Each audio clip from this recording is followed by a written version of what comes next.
Think beyond a degree. Build real impact. Shape your future with an MBA.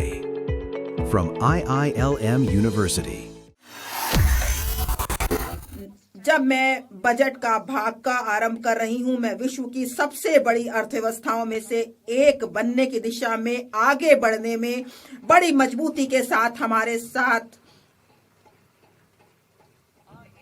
खड़े रहने के लिए लोगों के प्रति अपना आभार व्यक्त करती हूं। हमारा लक्ष्य है कि हम विकास के लाभ प्रत्येक किसान,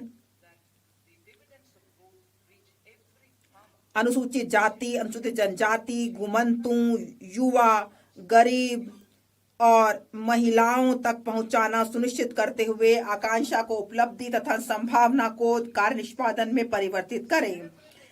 विकसित भारत युवा नेता वार्ता 2026 में हमारे प्रधानमंत्री जी के साथ अनेक नवोन्मेषी विचार साझा किए गए, जो कई प्रस्तावों का आधार बने हैं, जिससे एक युवा शक्ति संचालित बजट बन गया है। हमारी सरकार का संकल्प हमारे गरीब, शोषित और वंचितों पर ध्यान देना है।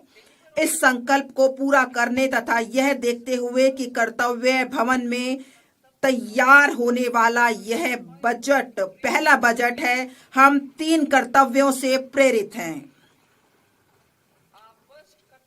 हमारा पहला कर्तव्य उत्पादकता और प्रतिस्पर्धा को बढ़ाते हुए आर्थिक विकास को तेज और सतत बनाए रखना तथा विश्व में बदल रही परिस्थितियों का सामना करने की क्षमता को विकसित करना है। हमारा दूसरा कर्तव्य हमारे लोगों की आकांक्षाओं को पूरा करना और उनकी क्षमताओं का निर्माण करना है, ताकि वे भारत की समृद्धि के विकास में मजबूत सहयोगी बन सकें। हमारा तीसरा कर्तव्य, जो सबका साथ सबका विकास के हमारे दृष्टिकोण के अनुरूप है, यह सुनिश्चित करना है कि अर्थपूर्ण भागीदारी के लिए प्रत्येक परिवार, समुदाय, प्रदेश और क्षेत्र की पहुंच संसाधनों, सुविधाओं और अवसरों तक हो।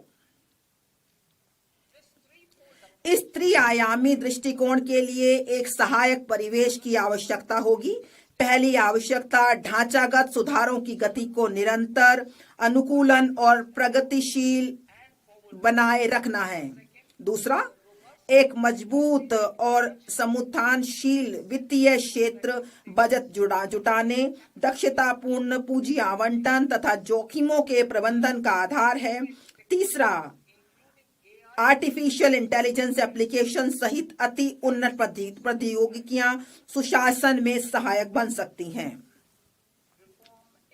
सुधार एक्सप्रेस। हमारी सरकार ने रोजगार के सृजन, उत्पादकता को बढ़ाने तथा विकास में तेजी लाने की दिशा में व्यापक आर्थिक सुधार किए हैं। वर्ष 2025 में स्वतंत्रता दिवस पर प्रधानमंत्री जी की घोषणा के पश्चात 350 से अधिक सुधारों को शुरू किया गया है। इसमें जीएसटी का सरलीकरण, श्रम संहिताओं का अनुसूचित करना तथा अनिवार्य गुणवत्ता नियंत्रण आदेशों को युक्ति संगत बनाना शामिल है। उच्च स्तरीय समितियां गठित की गई हैं तथा इसके साथ साथ केंद्र सरकार राज्य सरकारों के साथ मिलकर विनियमन हटाने तथा अनुपालन संबंधी अपेक्षाओं में कमी लाने की दिशा में काम कर रही है। सुधार एक्सप्रेस अपने मार्ग पर चल पड़ा है और यह हमारे कर्तव्य को पूरा करने में मदद के लिए अपनी गति बनाए रखेगा। अब मैं विशिष्ट प्रस्तावों की ओर बढ़ती हूँ। पहले कर्तव्य के तहत आर्थिक विकास में तेजी लाने और इसे बनाए रखने के लिए हमारे पहले कर्तव्य के अंतर्गत मैं 6 क्षेत्रों में पहलों का प्रस्ताव करती हूँ। पहला, 7 रणनीतिक और अग्रणी क्षेत्रों में विनिर्माण को तेज करना। 2, विरासत के औद्योगिक क्षेत्रों का कायाकल्प करना। 3, चैंपियन एमएसएमई का निर्माण करना। 4, अवसंरचना को सशक्त प्रोत्साहन प्रदान करना। 5, दीर्घकालिक ऊर्जा सुरक्षा और स्थायित्व सुनिश्चित करना। 6, शहर आर्थिक क्षेत्र विकसित करना।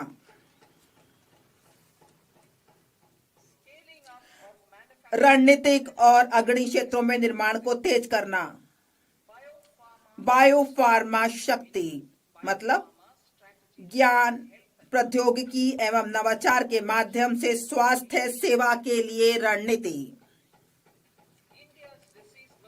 भारत का रोग बोझ गैर संक्रामक बीमारियों जैसे कि मधुमेह, कैंसर, ऑटोइम्यून डिसऑर्डर की ओर बढ़ते हुए देखा गया है।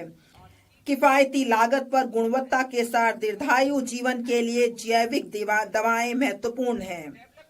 भारत को एक वैश्विक बायोफार्मा विनिर्माण केंद्र के रूप में विकसित करने के लिए मैं अगले 5 वर्षों में 10,000 करोड़ के परिव्यय के साथ बायोफार्मा शक्ति का प्रस्ताव करती हूं। इससे जैविक और जैव समृद्ध के घरेलू उत्पादन हेतु परिवेश का निर्माण होगा।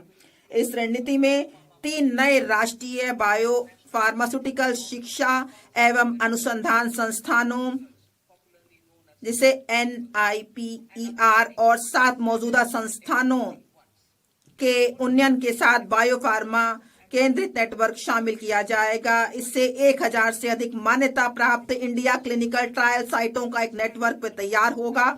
हम वैश्विक मानकों और अनुमोदन समय सीमा को पूरा करने के लिए एक समर्पित वैज्ञानिक समीक्षा संवर्ग और विशेषज्ञों के माध्यम से केंद्रीय औषधि मानक नियंत्रण संगठन को सुदृढ़ बनाने का प्रस्ताव करते हैं।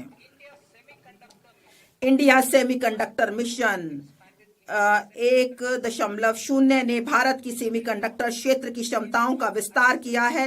इससे आगे बढ़ते हुए हम उपकरण और सामग्रियों के उत्पादन, पूर्ण सुसज्जित भारतीय IP डिजाइन तथा आपूर्ति श्रृंखलाओं को मजबूत करने के लिए ISM 2.0 का शुभारंभ करेंगे। हम उद्योग को विकसित करने तथा कुशल जनशक्ति तैयार करने हेतु उद्योग आधारित का भी करेंगे। अप्रैल 2025 में 22,919 करोड़ के परिव्यय के साथ आरंभ की गई इलेक्ट्रॉनिक घटक निर्माण योजना में पहले ही लक्ष्य में दोगुनी निवेश हुआ है। इस तेजी का लाभ उठाने के लिए हम परिव्यय को बढ़ाकर 40,000 करोड़ करने का प्रस्ताव करते हैं।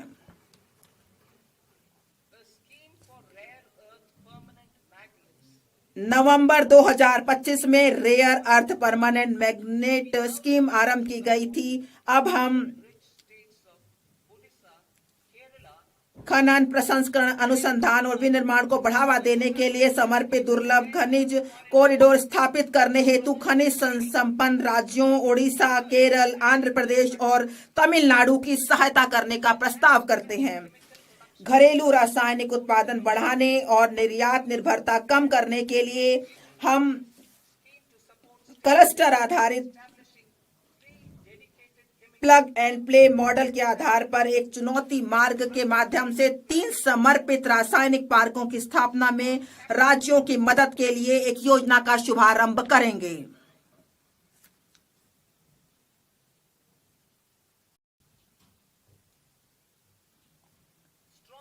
मजबूत पूंजीगत वस्तु सामर्थ्य सभी देश क्षेत्रों में उत्पादकता और गुणवत्ता का निर्धारक है। इस क्षमता के निर्माण हेतु मैं निम्नलिखित का प्रस्ताव करती हूं।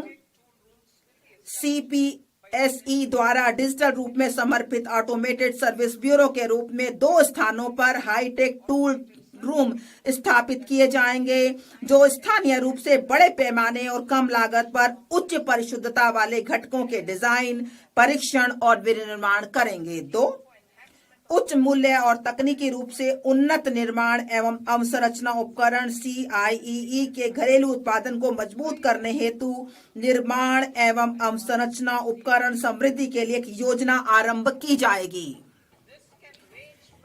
ये बहुमंजिला इमारत में लिफ्ट, अग्निशमन उपकरण, बड़ी और छोटी से लेकर मेट्रो और ऊंचाई वाले स्थानों पर सड़कों के लिए सुरंग निर्माण संबंधी उपकरण हो सकते हैं। मैं 5 वर्ष की अवधि के लिए 10,000 करोड़ के बजटीय आवंटन के साथ वैश्विक प्रतिस्पर्धा कंटेनर विनिर्माण परिवेश तैयार करने हेतु एक कंटेनर निर्माण योजना का भी प्रस्ताव करती हूं। श्रम गहन वस्त्र क्षेत्र के लिए मैं 5 उपभागों के साथ एकीकृत कार्यक्रम का प्रस्ताव करती हूं। 1. रेशम, ऊन और जूट जैसे प्राकृतिक फाइबर, मानव निर्मित फाइबर और नए युग के फाइबरों में आत्मनिर्भरता हेतु राष्ट्रीय फाइबर योजना, मशीनरी प्रौद्योगिकी अन्यून और सामान्य प्रशिक्षण एवं प्रमाणन केंद्रों के लिए पूंजीगत सहायता के साथ पारंपरिक क्लस्टरों के आधुनिकीकरण के लिए वस्त्र विस्तार एवं रोजगार योजना। 3, मौजूदा योजनाओं को एकीकृत एवं सुदृढ़ करने और बुनकरों एवं कारीगरों के लिए लक्षित सहायता सुनिश्चित करने के लिए राष्ट्रीय हथकरघा एवं हस्तशिल्प कार्यक्रम। वैश्विक रूप से प्रतिस्पर्धी और धारणीय वस्त्र परिधानों को बढ़ावा देने के लिए टैक्स इको पहल।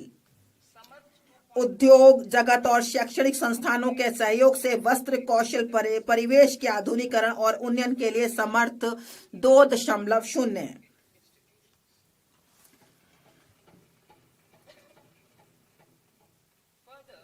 इसके अलावा मैं प्रस्ताव करती हूं कि चुनौती मोड में मेगा टेक्सटाइल पार्क स्थापित किए जाएंगे। वे तकनीकी टेक्सटाइल के मूल्यवर्धन पर भी ध्यान केंद्रित कर सकते हैं। मैं खादी, हथकरघा और हस्तशिल्प को सुदृढ़ करने के लिए महात्मा गांधी ग्राम स्वराज योजना का शुभारंभ करने का प्रस्ताव करती हूं। इससे वैश्विक बाजार समृद्धता और ब्रांडिंग में सहायता मिलेगी। यह प्रशिक्षण, कौशल, प्रक्रिया और उत्पादन गुणवत्ता को सुसंगत बनाएगा और सहायता प्रदान करेगा।